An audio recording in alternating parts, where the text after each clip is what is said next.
and pass. Get one and pass.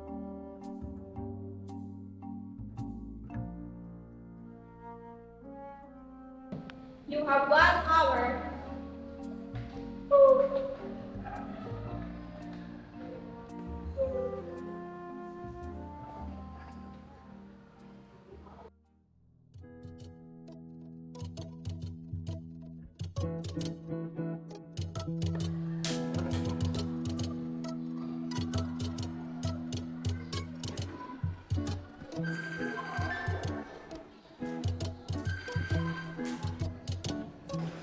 Zoe, Aika. Yes. So, what's your final average? Ikaw ito lang. You first. Ako kaya unang tumawa. Ako unang nagtanong. Sige, sabay na lang tayo. Okay lang. At the count of 3. On three or after the count of three? After the count of 3. Okay, on three. 1, 2, 3. 98.71.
Good afternoon, ladies and gentlemen. I am Zoe Twadden, and I am your valedictorian. I'm sure that most of you out there have Google and Wikipedia to thank for finally being able to graduate high school. Myself, on the other hand, I only have one person. One person who has continually inspired me throughout the years to be my best. Isang taong naging inspirasyon ko sa lahat ng mga achievements ko dito sa eskwelahang ito. Isang taong mahal na mahal ko. At ang taong ito ay walang iba kundi ako. Oo, ako. Walang iba kundi ako. Because if there's anyone that can truly appreciate how special you are, it's yourself. And that is why I am the best. And that is why I'm standing here in the podium in front of all of you. While most of you out there can only wish you could have done better. Thank you. And good luck sa inyong lahat.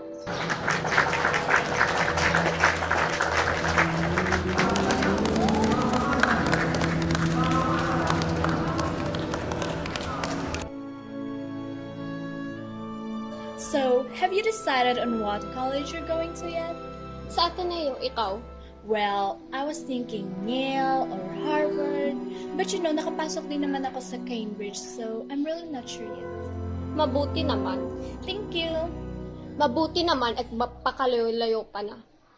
Mas mabuti sana kung di ka na bumalik. Ever. Bitter much? Oh, come on, Zoe. We all know the fact. We have the same final average. You grade the school with the new building just to get what you want fact. Ako dapat ang valedictorian fact. And you know this for a fact. Fact na fact. Losers weavers. Hindi ko iiyakan yung medalya mo. Kung gusto mo, saksak mo sa bilbil mo. Lamunin mo at asawahin mo. Oh my God! Your words so crass! Parang anak ng palengkera. Oops! Anak ka nga pala ng palengkera. Ito lang pala kahanungan nito. Alam mo, nag-aksaya ako ng oras sa'yo, kaibigan ka. Putik ka. Why don't we backtrack here? Ikaw ang unang nakipagkaibigan sa akin dahil wala akong gustong makipagkaibigan sa iyo. The truth is, you needed me more than I needed you. Well, thank you for the friendship. May regalo pala ako sa'yo. Happy graduation, going away gift na rin yan. Buksan mo. Wag na, sa bahay na lang. Buksan mo, bitch.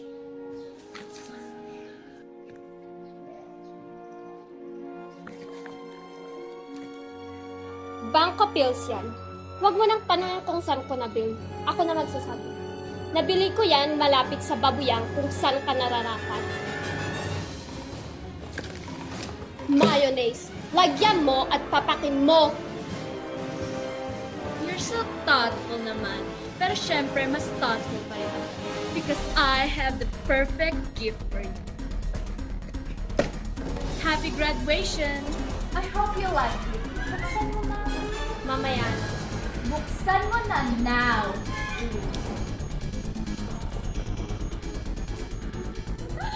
Wow! It's so bagay for you. Kapag kinabit ko to at makita ko kung anong laman ng inidoro, ikaw ang maaalala ko. You shit! Really? Is that all you got? Yan yung pinakamataray mong line? Marunong din akong manampal in public. Pwede rin kitang duraan sa mukha. Kung gusto mo, bawiin na natin ang eksena. Wag na. This confrontation scene is so over. Kikita na to, pwede ka nang umuwi. And don't worry about the bills. I got it as always. Sandali lang, may pamasahe ka ba pauwi? Meron. Mauna na ako. O baka umorder ka pa ng snack kapag umalis ako? Ako na. Waiter! Yes, ma'am. Isang snack ng nachos. For you or for takeout, ma'am? For her! All for her. Goodbye!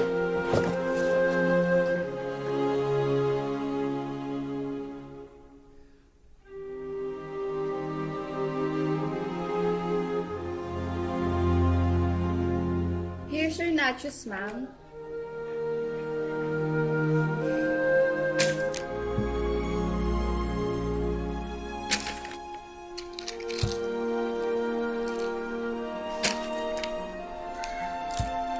Chapter 8 The Missing Years. Dumaan ng 10 taon na hindi man nagkita ang dalawa. Si Zoe ay namayagpag sa kanyang pag-aaral sa Amerika at ganun din si Aika sa Pilipinas. Naging matagumpay na neuroscientist si Zoe. Hindi katakataka nga nakapagtapos ng summa cum laude sa kanyang batch.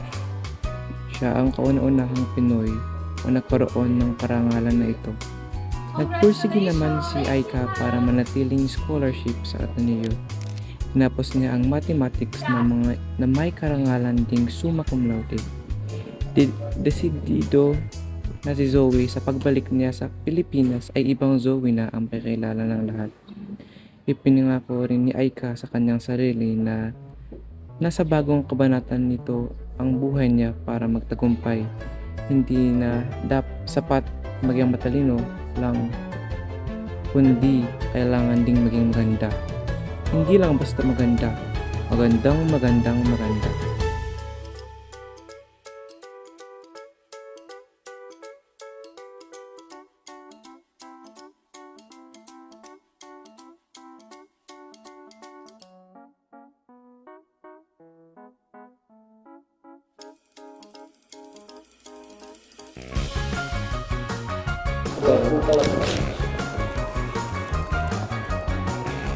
Tatawa na ba ako?